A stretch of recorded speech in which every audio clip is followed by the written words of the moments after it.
Today's episode is on one of the great might have beens in American history. He was the only ordained minister ever elected president. He was also the only abolitionist ever elected. His life was cut short by the coordination of an assassin and one of the worst cases of medical malpractice in American history. His name was James A. Garfield. I'm Stephen Yoder, and this is Abbreviated Bios. James Abram Garfield was born on November 19th, 1831 in Orange Township, Ohio, to Abram and Eliza Garfield.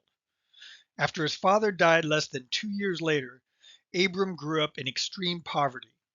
In later years, he would say, "Let us never praise poverty, for a child at least."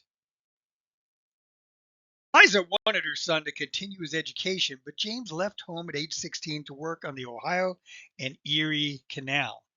In fact, he got a nickname. He was called Boatman Jim. This led to the most important event of his life. One night, as he worked alone on the canal boat, he fell off.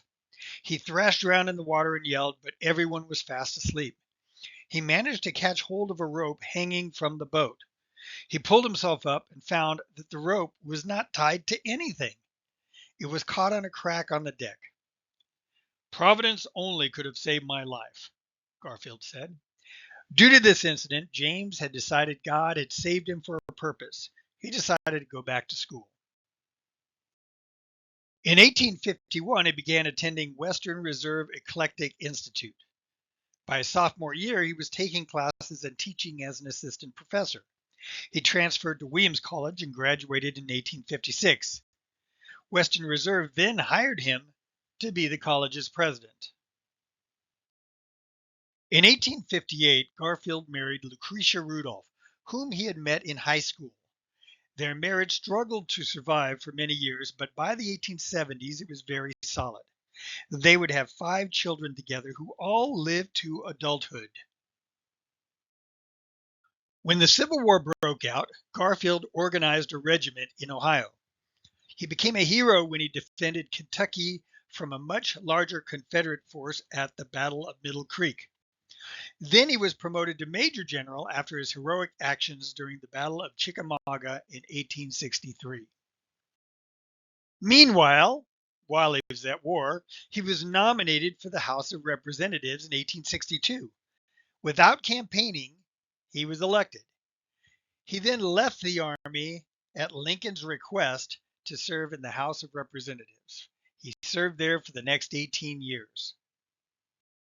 As an abolitionist, he began to work in Congress to get freed slaves the right to vote. He was also, at that time, caught up peripherally in the Credit Mobilier scandal. He was not one of the main ones. Apparently, he was sent some money that he did not request. I don't know if he spent it or not, but it all came out in the newspapers, but he was pretty much cleared of charges. Garfield was also a lawyer, and he defended civilians who had actually helped Confederates in the war. His most famous case was called Milligan ex parte, where he defended Lambton Milligan in front of the Supreme Court in 1866. Milligan had supported the Confederates, and he was arrested by the military and convicted by them and sentenced to death.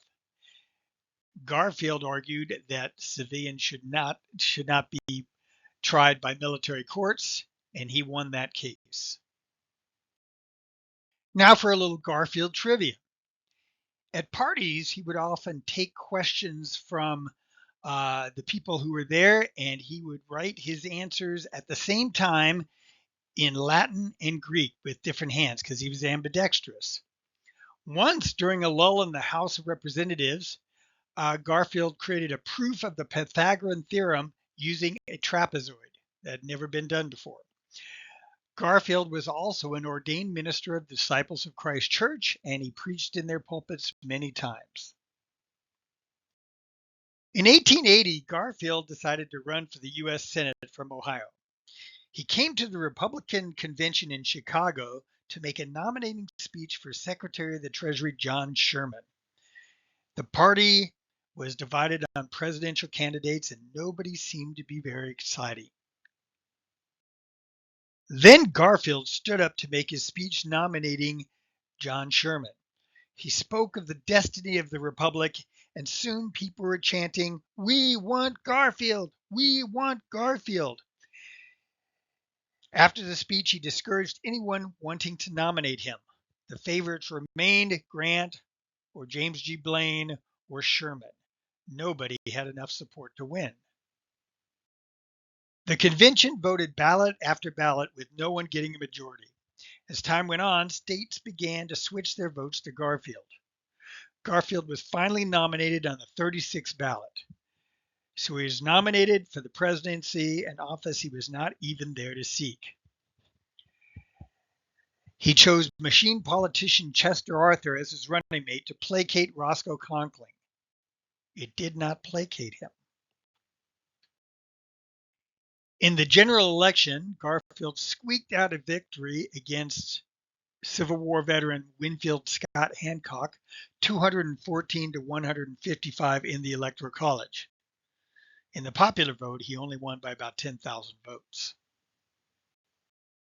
As the time approached for his inauguration, Garfield resigned as minister of his church, saying, "I resign the highest office in the land to become president of the United States." Garfield's great adversary was Senator Roscoe Conkling of New York, who, I'm sorry to say, looks like the devil to me. Conkling, as part of senatorial courtesy, had always been able to choose who would be the collector of the Port of New York, the person responsible for collecting tariffs.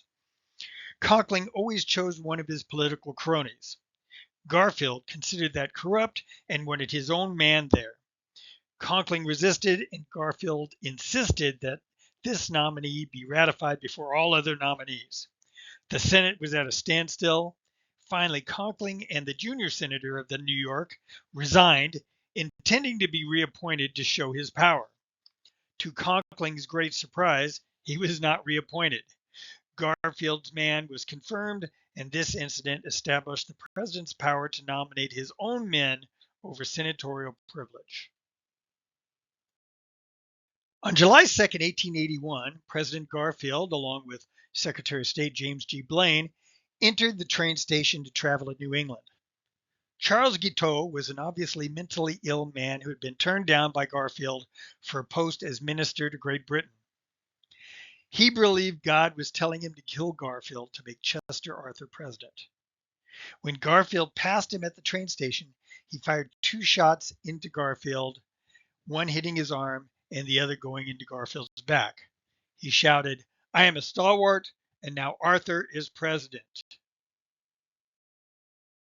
President Garfield lay on the floor at the train station until a doctor showed up. The doctor examined him and then stuck his unwashed finger into the back wound to feel for the bullet. When Garfield was taken to the White House, the president's physician began to probe the wound with unsterilized instruments. This was 16 years after Joseph Lister had proven that cleaning hands and instruments would reduce infections, but many American doctors refused to change their ways. Garfield's doctors introduced an infection that would ultimately kill him over the next 3 months. Garfield probably would have lived if they had just cleaned the wound and bandaged it. The White House doctor continued to probe for the bullet. The infection took hold, and Garfield could not hold down any fluids. They tried to cool him and introduced a kind of an air conditioning system to try to cool him. Alexander Graham Bell even made a metal detector to try to find the bullet.